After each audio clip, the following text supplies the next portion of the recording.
Hello বন্ধুরা, নতুন ভ্লগে স্বাগতম। আজকে যাচ্ছি ভোলা, সাথে আছে লোকমান ব্রো।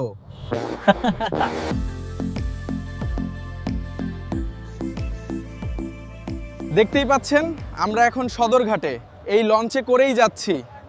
সুন্দর ওয়েদার, গরম নেই তেমন। আরে ভেতরের পরিবেশ তো অসাধারণ, ভাবতেই পারিনি এটা এত সুন্দর হতে পারে। লঞ্চ চলতে শুরু করেছে। ফাইনালি ভোলায় পৌঁছে গেলাম। নাস্তা খেয়েই ঘুরতে বের হইছি। কি সুন্দর ভোলা, অনেক মজা হবে আজকে। ঘুরতে ঘুরতে চলে এলাম চর কুকরি মুকরিতে। এত সুন্দর জায়গা, প্রকৃতি, আপনারা না দেখলে বিশ্বাস করতে পারবেন না। দুপুরের খাবার খাচ্ছি, জায়গাটা অনেকেই চিনে থাকবেন। ইলিশ ভাজা, দেশি মুরগি, সাথে আছে মহিষের দুধের দধি। আহা, দিন শেষে আমরা এখন জেকব টাওয়ারে এসেছি বন্ধুরা। আজকের দিনটা দারুণ ছিল, এখানেই শেষ করছি। বিদায়।